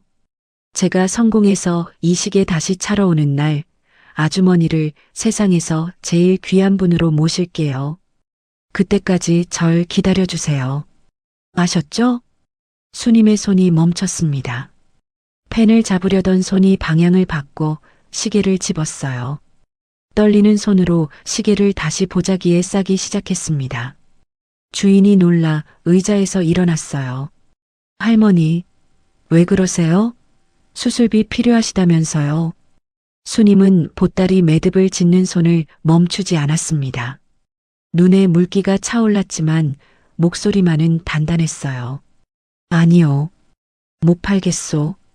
내가 살고 싶어서 여기까지 오긴 했는데 이걸 팔아서 내 목숨 연명하면 나중에 우리 아가씨가 돌아왔을 때 내가 무슨 낯으로 그 애를 보겠소. 수님이 보따리를 가슴에 꼭 안았습니다. 내 목숨 귀한 건 알아도 그 애가 나한테 맡긴 마음은 그것보다 더 무거운 법인데. 주인이 무슨 말인가 더 하려 했지만 수님은 이미 가게 문을 밀고 나서고 있었어요. 읍내거리에 오후의 햇살이 비치고 있었습니다. 수님은 보따리를 가슴에 안은 채 천천히 걸었어요. 살고 싶어서 찾아왔지만 결국 약속을 택하고 돌아가는 걸음이었습니다. 죽음을 각오한 걸음이었어요. 수님의 작고 굽은 등이 읍내 거리의 사람들 사이로 멀어져 갔습니다. 시계방을 다녀온 뒤 수님의 몸은 눈에 띄게 나빠졌습니다. 마당을 쓸다가 빗자루를 놓고 주저앉는 일이 잦아졌어요.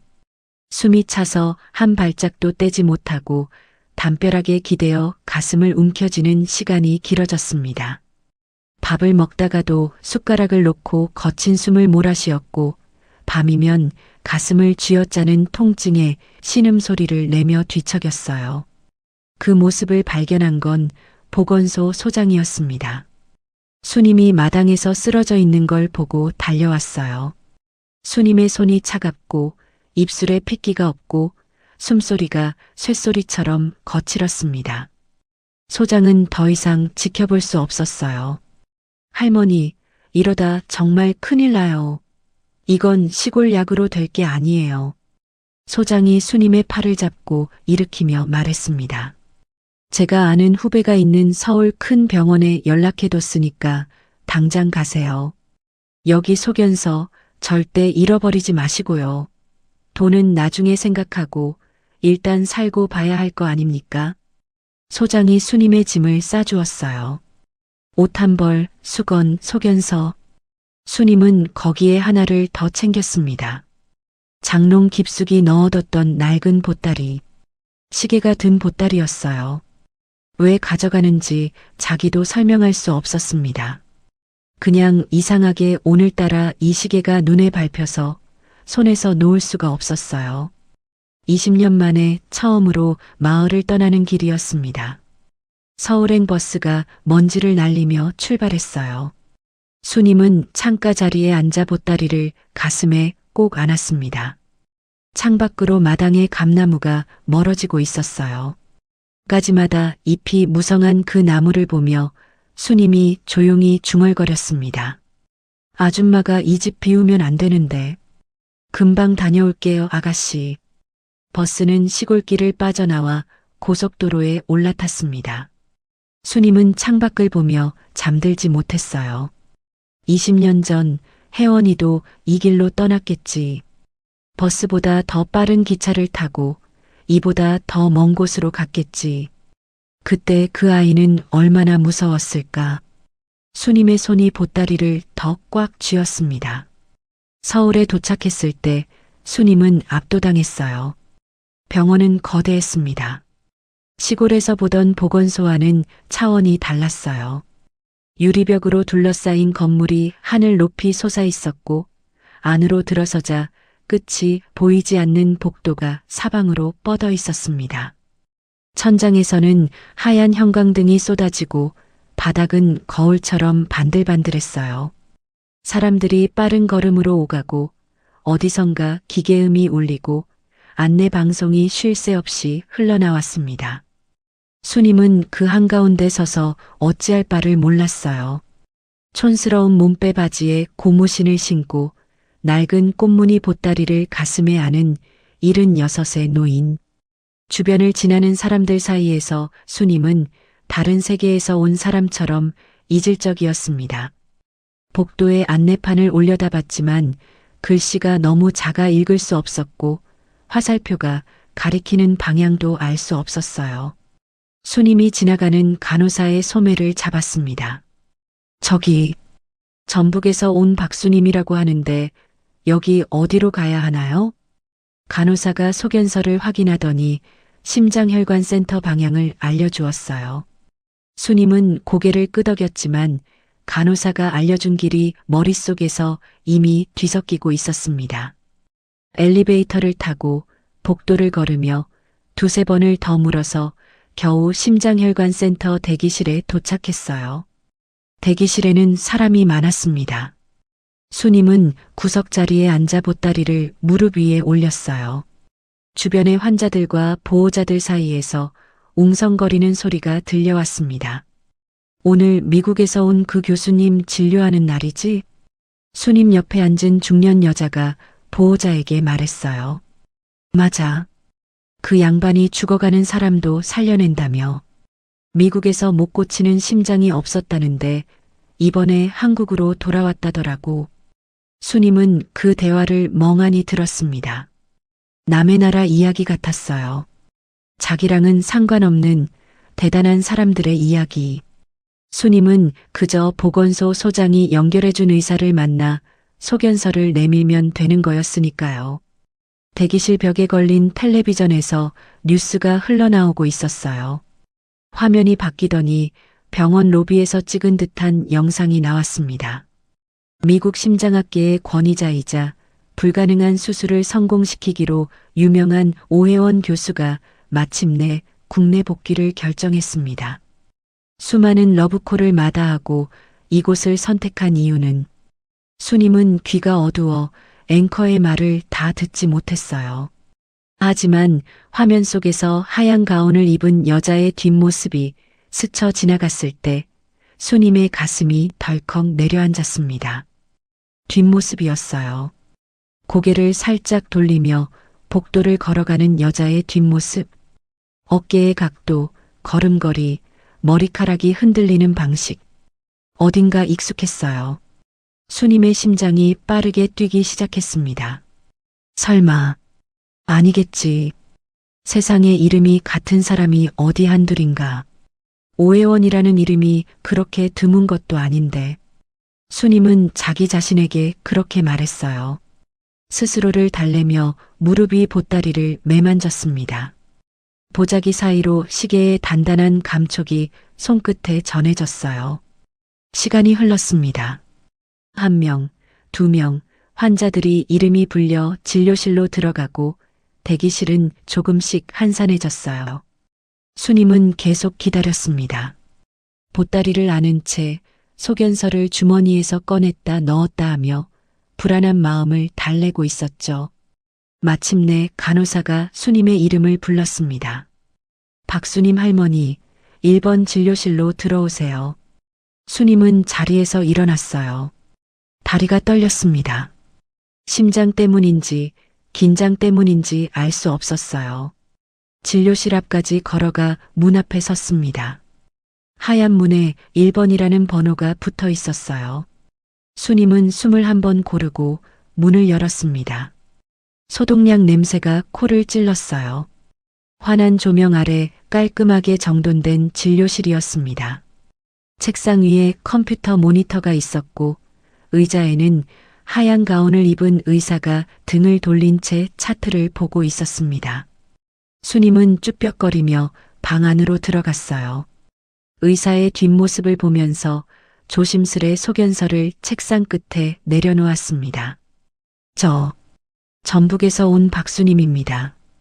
보건소장이 여기 오면 산다고 해서. 의사가 고개를 끄덕이며 차트를 넘겼어요. 그리고 천천히 의자를 돌려 앉았죠. 수님의 눈에 가장 먼저 들어온 건 의사의 가슴에 달린 명찰이었어요. 하얀 가운 위에 단정하게 핀으로 고정된 작은 명찰. 거기에 적힌 글자가 수님의 눈에 한자 한자 박혔습니다. 심장혈관외과 교수, 오해원. 수님의 눈이 명찰에서 의사의 얼굴로 올라갔어요. 안경 너머로 보이는 눈매. 날카롭지만 어딘가 깊은 슬픔이 가라앉아 있는 눈이었습니다. 인맥, 이마의 선, 턱의 각도. 오래전 뒷문 밖으로 밀어낸 18살 소녀의 얼굴이 그 위에 겹쳐졌어요. 세월이 바꿔놓은 것은 많았지만 바꿔놓지 못한 것도 있었습니다. 그 눈. 20여 년 전 교복을 입고 울던 그 아이의 눈이었어요. 수님의 팔에서 힘이 빠졌습니다. 가슴에 안고 있던 보따리가 바닥에 툭 떨어졌어요. 보자기가 풀리며 시계가 반쯤 드러났지만 수님은 주울 수 없었습니다. 온몸이 굳어버렸거든요. 의사도 움직이지 못했어요. 차트에서 환자의 이름을 확인하려 시선을 내리다가 거기 적힌 세 글자를 본 순간 그대로 멈춰버렸습니다. 박수님, 76세, 전북 장수군. 진료실 안에 정적이 내려앉았어요.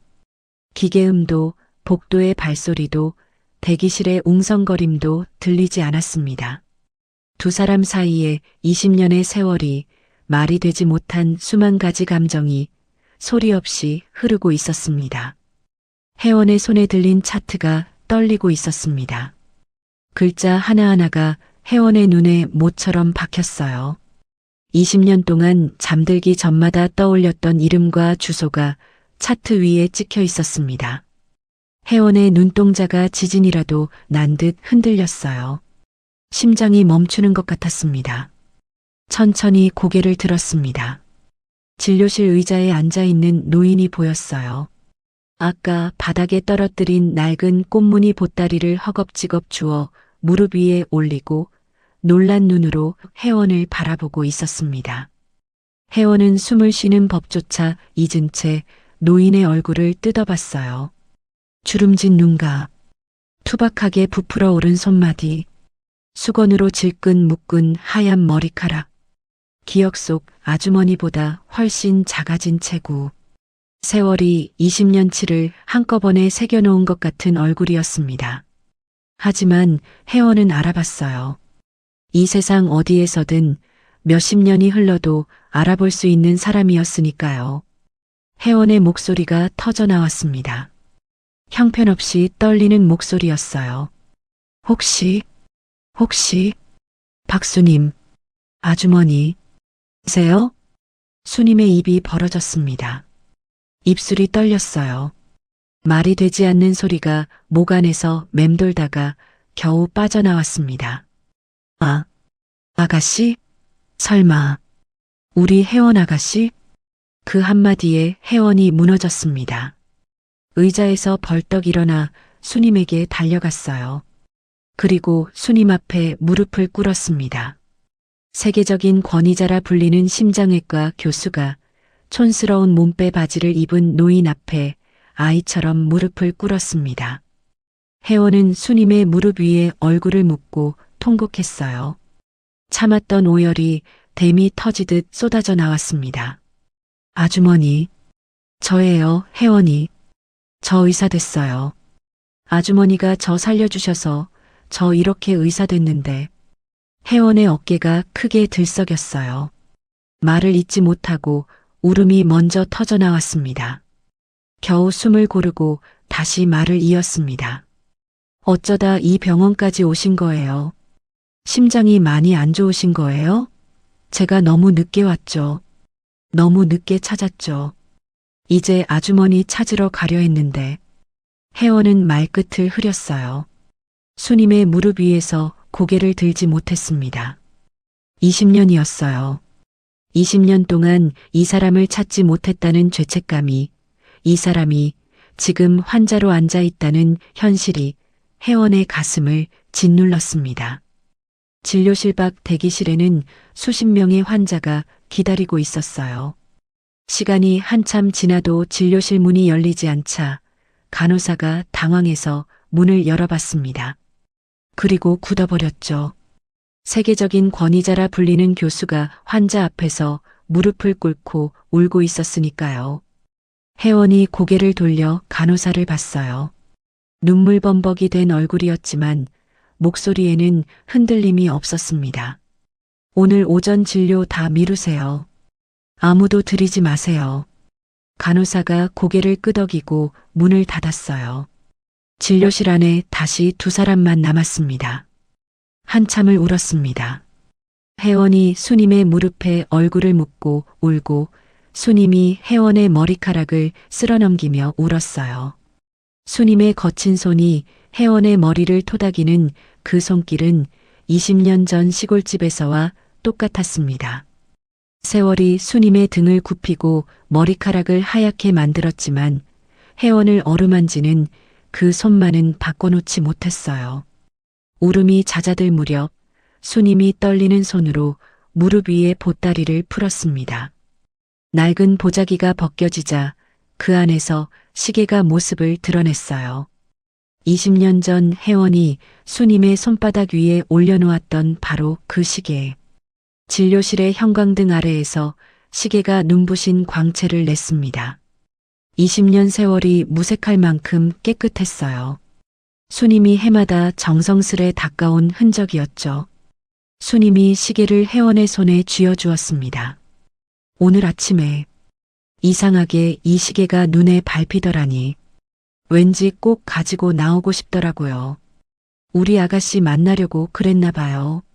수님의 목소리가 떨렸지만 얼굴에는 미소가 떠올라 있었어요. 이거 돌려주려고 내가 20년을 가지고 있었어요. 나 죽으면 이거 아가씨 못 찾아줄까봐 그거 무서워서 여태껏 안 죽고 버텼나 봐요. 혜원은 시계를 받아들었습니다. 손바닥 위에 놓인 시계의 무게가 느껴졌어요.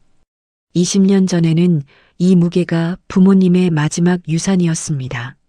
하지만 지금 이 시계에는 그것보다 훨씬 무거운 것이 담겨 있었어요. 수님이 20년간 지켜낸 약속. 자기 목숨까지 걸면서 지켜낸 신뢰. 혜원은 시계를 가슴에 품고 다시 울음을 터뜨렸습니다.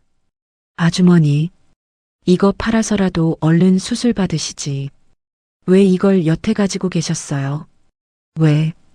이렇게 몸이 악화되실 때까지. 수님이 고개를 저었어요. 어떻게 팔아요, 이걸? 우리 아가씨 다시 만나면 채워줘야 할 약속인데. 수님의 눈에서 눈물이 흘러내렸지만 입가에는 여전히 미소가 걸려 있었습니다. 이제 됐어요.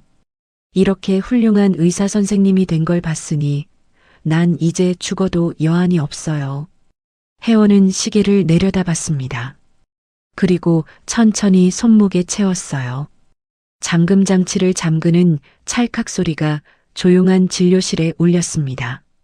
20년 만에 시계가 제자리로 돌아온 거였어요. 시계 유리에 혜원의 얼굴이 비쳤습니다. 울먹이던 18소녀가 아니라 사람을 살리는 의사의 얼굴이었죠. 혜원은 수님의 손을 잡아 자기 뺨에 갖다 댔습니다. 수님의 거칠고 갈라진 손바닥이 혜원의 뺨에 닿았어요. 그 손이었습니다. 시골집에서 밥을 떠넣어 주던 손, 헝클어진 머리카락을 넘겨주던 손, 뒷문 밖으로 밀어내던 손. 20년이 지나도 그 손길의 온도는 변하지 않았어요. 혜원이 눈물을 닦았습니다. 그리고 수님의 눈을 똑바로 바라봤어요. 이제 혜원의 눈에는 눈물 대신 다른 것이 차올라 있었습니다. 결이었어요. 아니요, 아주머니. 죽긴 왜 죽어요. 혜원의 목소리가 달라져 있었습니다. 울음이 섞인 떨리는 목소리가 아니었어요. 환자 앞에서 흔들리지 않는 의사의 목소리였습니다. 아주머니가 저 살리셨잖아요. 이제는 제가 아주머니 살릴 차례예요. 혜원이 손목의 시계를 한번 내려다보며 말을 이었어요. 이 시계가 다시 제 주인을 찾은 것처럼 아주머니 심장도 제가 다시 뛰게 만들 거예요. 저 믿으시죠? 수님은 혜원을 바라봤어요. 눈물이 그렁그렁한 눈이었지만 그 안에 담긴 건 슬픔이 아니라 안도였습니다. 20년을 기다린 보람이 있었다는 안도. 내가 지킨 아이가 이렇게 자랐다는 안도. 수님이 천천히 고개를 끄덕였어요. 혜원은 진료실 책상 위에 놓인 소견서를 집어들었습니다. 혜원은 그 종이를 가슴에 꼭 안았어요. 이 소견서가 수님을 이 병원으로 이끌었고 이 병원에서 혜원을 만나게 했습니다. 20년을 돌고 돌아 두 사람은 다시 만난 거였죠. 혜원의 눈에 비장한 빛이 서렸습니다. 아주머니의 돈 걱정은 제가 하겠다고, 이 병원에서 아주머니를 반드시 살려내겠다고 혜원은 소리 없이 다짐했어요. 20년 전 수님이 혜원의 손에 숟가락을 쥐어줬듯 이제 혜원이 수님의 심장을 다시 뛰게 만들 차례였습니다. 혜원은 수님을 병원 최고층에 있는 특실에 입원시켰습니다. 수님은 병실에 들어서자마자 당황했어요. 방 하나가 시골집 거실보다 넓었습니다. 침대 옆에는 소파가 놓여 있었고 창문 밖으로는 서울의 야경이 한눈에 내려다 보였어요. 벽에 걸린 텔레비전은 시골집 브라운관의 몇 배 크기였고 화장실에는 흰 수건이 가지런히 쌓여 있었습니다. 수님이 침대 위에 앉으며 주위를 두리번거렸어요. 이런 방에서 자본 적이 없었습니다. 화려한 저택에서 20년을 일했지만 그 집에서 수님의 방은 다용도실 옆 작은 골방이었으니까요. 수님은 침대 시트를 손으로 매만지며 중얼거렸습니다. 이런데 누워도 되나? 이 아줌마가. 혜원이 병실 문을 열고 들어왔어요. 하얀 가운을 벗고 편한 옷으로 갈아입은 모습이었습니다. 손에는 따뜻한 죽 한 그릇이 들려 있었어요. 혜원이 침대 옆 테이블에 죽을 올려놓고 수님의 맞은편에 앉았습니다. 그리고 수님의 거친 손을 두 손으로 꼭 잡았어요. 한동안 말이 없었습니다. 혜원은 수님의 손을 잡은 채 고개를 숙이고 있었어요. 무슨 말을 해야 할지 고르고 있는 것 같았습니다. 수님은 그런 혜원을 가만히 바라봤어요. 기다려 주었습니다. 20년을 기다린 사람이니까 몇 분쯤이야 얼마든지 기다릴 수 있었죠. 혜원이 입을 열었습니다. 목소리가 낮았어요. 아주머니, 기억나세요? 저 합격하고 나서 서울 가서 장학금 받고 공부하겠다고 했던 거요. 수님이 고개를 끄덕였어요. 물론 기억했습니다. 새벽 기차역에서 혜원을 보내던 그날, 장학금 받을 방법을 알아냈으니 집 팔지 말라던 그 말. 혜원이 수님의 손을 더 꽉 쥐었어요. 그리고 고개를 들어 수님의 눈을 바라봤습니다. 사실 그거 다 거짓말이었어요. 수님의 눈이 커졌습니다. 서울 가면 아주머니가 제 등록금 대시려고 하나뿐인 집이랑 텃밭까지 다 파실 거 알았거든요. 마당에서 이웃집 아저씨한테 부탁하시는 거 저 다 들었어요. 저 때문에 아주머니 인생이 통째로 없어지는 걸 차마 볼 수가 없었어요. 수님이 입을 벌렸다가 다물었어요. 뭐라 말을 하려 했지만 혜원이 먼저 이었습니다. 그리고 서울은 너무 무서웠어요. 그 사채업자들이 제 학적부라도 뒤져서 저 찾아내면 아주머니까지 위험해질까봐. 그래서 아예 아무도 찾을 수 없는 곳으로 떠나기로 했던 거예요. 혜원의 목소리가 떨렸어요. 그게 아주머니랑 저 둘 다 살리는 길이라고 믿었거든요. 수님은 아무 말도 하지 못했습니다. 혜원을 멍하니 바라볼 뿐이었어요. 20년 전 기차역에서 혜원이 꼭 돌아올게요라고 소리치던 그 모습이 떠올랐습니다. 그때 혜원은 이미 서울이 아닌 더 먼 곳으로 떠날 결심을 하고 있었던 거였어요. 홀로 세상 끝으로 떠나면서도 아주머니에게는 장학금 받겠다고 거짓말을 한 거였습니다. 수님이 걱정할까봐, 수님이 자기를 붙잡을까봐. 혜원이 말을 이었어요. 미국에서의 이야기였습니다. 미국에 도착했을 때 혜원의 주머니에는 아무것도 없었어요. 말도 통하지 않는 나라에서 혼자 살아남아야 했습니다. 낮에는 식당 주방에서 바닥을 닦고 그릇을 씻었어요. 기름때가 낀 바닥을 무릎 꿇고 걸레질하면서 서울 저택의 대리석 바닥이 떠오른 적도 있었죠. 밤이면 좁은 원룸 책상 앞에 앉아 의학교재를 펼쳤습니다. 영어로 된 두꺼운 책을 한 페이지씩 넘기며 코피를 쏟을 때까지 공부했어요. 포기하고 싶은 밤이 셀 수 없이 많았습니다. 뜨거운 물에 데인 손으로 교재를 넘기면서 이게 무슨 소용인가 싶은 날도 있었어요. 그럴 때마다 혜원의 머릿속에 떠오르는 풍경이 있었습니다. 시골집 툇마루, 수님이 밥을 차려주던 그 자리, 된장국 김이 모락모락 나던 그 아침. 혜원은 그 장면을 눈앞에 그리며 버텼어요. 미국에서 포기하고 싶을 때마다 그 시골집 툇마루에서 제 밥 챙겨주시던 아주머니 생각만 했어요. 혜원의 목소리가 젖어 있었습니다. 내가 꼭 성공해서 아주머니가 흘린 땀방울 하나하나 다 갚아드리겠다고 매일 밤 다짐했어요. 장학금을 받아 의대에 들어갔고 졸업 후 미국 최고의 대학병원에서 수련을 시작했습니다. 잠을 3시간밖에 자지 못하는 날들이 이어졌지만 혜원은 쓰러지지 않았어요. 쓰러질 수 없었습니다. 돌아가야 할 사람이 있었으니까요. 그리고 의사가 되자마자 혜원이 제일 먼저 한 일이 있었어요. 그렇게 의사 되자마자 제일 먼저 한 일이 우리 부모님 사건 다시 조사하는 거였어요. 수님이 숨을 멈췄습니다. 변호사들 고용해서 끈질기게 매달린 끝에 아빠한테 누명 씌웠던 놈들 다 잡아냈어요. 그 사람들 지금 교도소에 있어요. 성운 그룹 배임 사건의 실제 주범이 밝혀지면서 아빠한테 씌워졌던 혐의가 전부 무죄로 뒤집어졌어요. 혜원이 수님의 두 손을 꽉 잡았습니다. 이제 우리 부모님 죄인 아니에요, 아주머니. 억울한 빚도 제가 다 갚았고요. 수님의 눈에서 눈물이 쏟아졌어요. 두 손으로 얼굴을 감싸며 가슴을 쳤습니다. 회장님이, 사모님이 죄인이 아니었다니.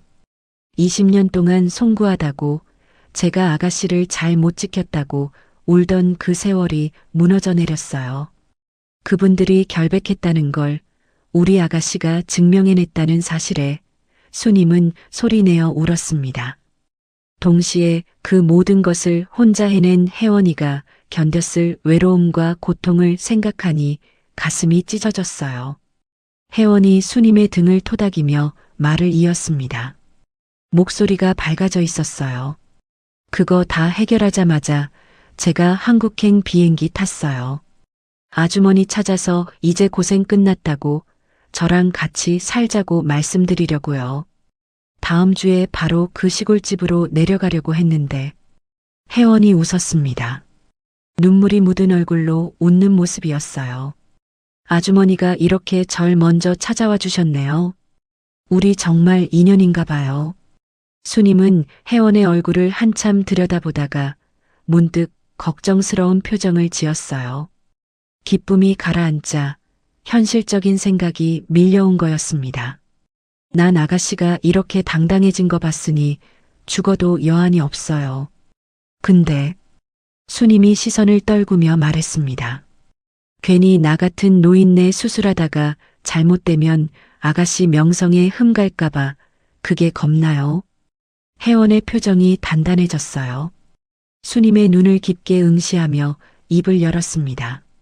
아주머니, 저 세계 최고의 심장 권위자라는 소리 듣고 한국에 왔어요. 수천 명의 환자를 살리면서도 단 한순간도 아주머니 잊은 적 없어요. 혜원이 손목의 시계를 수님에게 보여줬어요. 제 손목엔 아주머니의 인생이 담겨 있어요. 절 믿으셔야 해요. 아주머니가 저 살려주셨듯 이제 제가 아주머니 고쳐드릴게요. 수님이 고개를 끄덕였습니다. 미소를 지으며 고개를 끄덕이는 수님의 눈에서 눈물이 한 줄기 흘러내렸어요. 더 이상 거부하지 않았습니다. 이 아이를 믿기로 한 거였어요. 20년 전에도 이 아이를 믿고 보냈듯이 지금도 이 아이의 손에 자신의 목숨을 맡기기로 한 것이었습니다. 수술 전날 밤이었어요. 병실에 달빛이 비치고 있었습니다. 혜원이 수님의 침대 옆에 앉아 있었어요.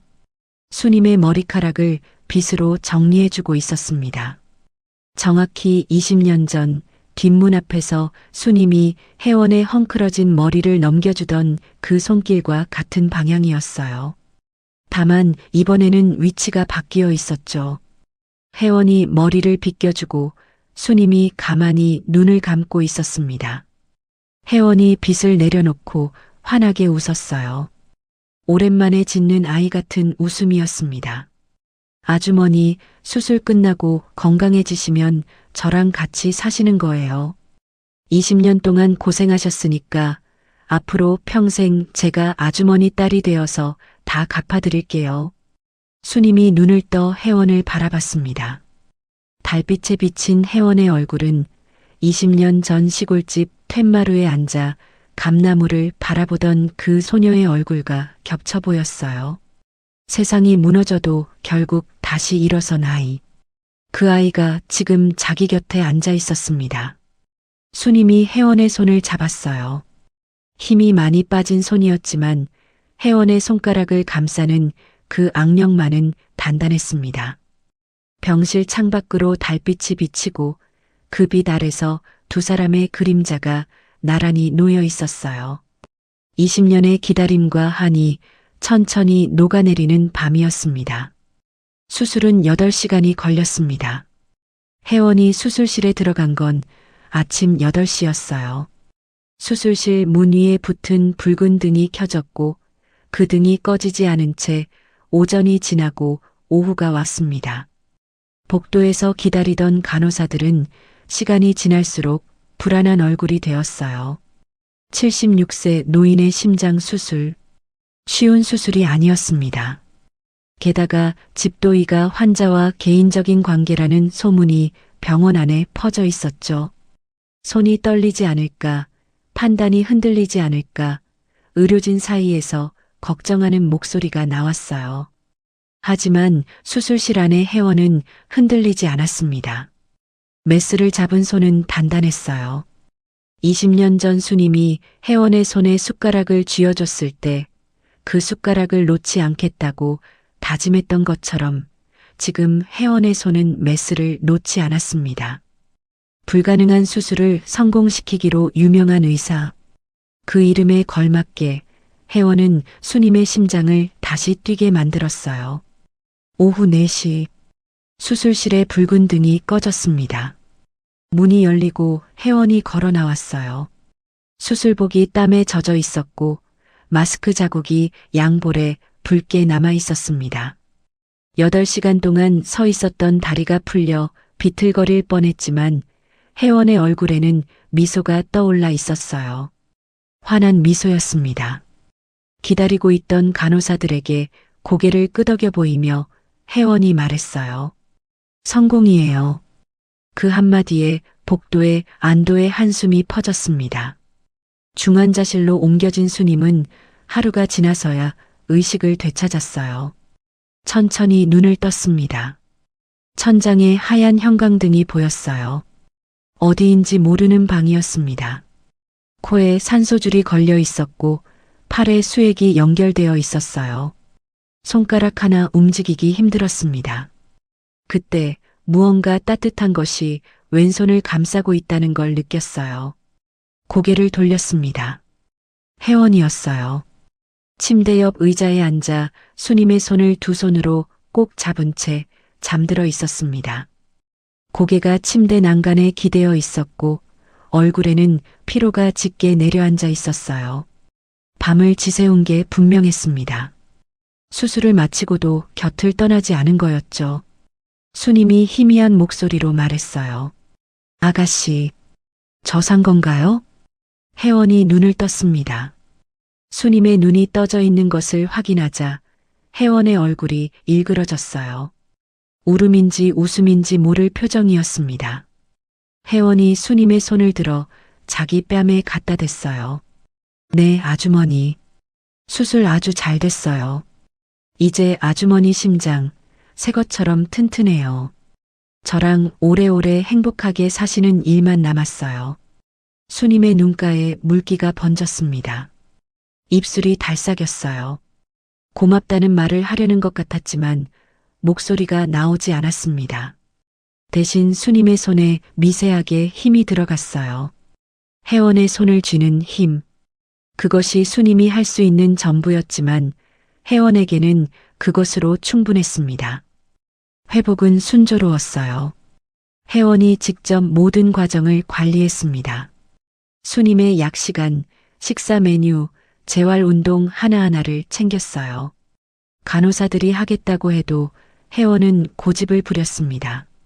수님의 혈압을 직접 재고 상처 부위를 직접 확인했어요. 퇴원하는 날이 왔어요.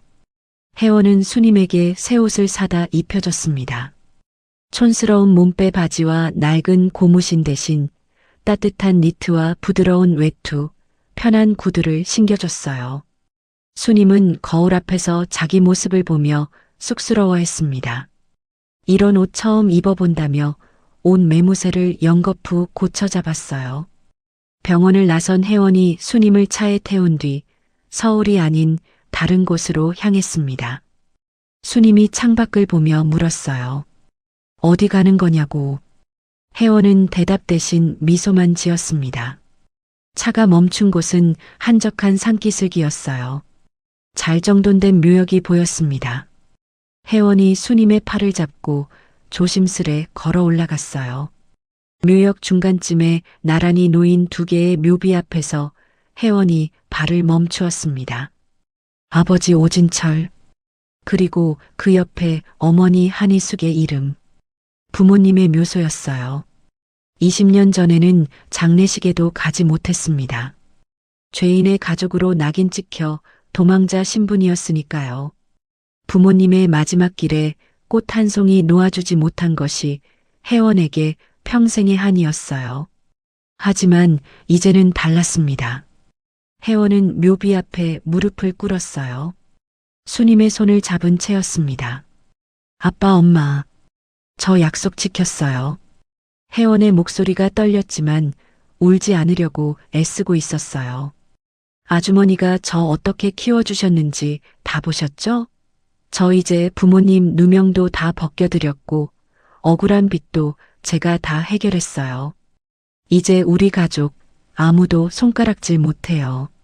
수님이 혜원 곁에서 묘비를 바라봤습니다.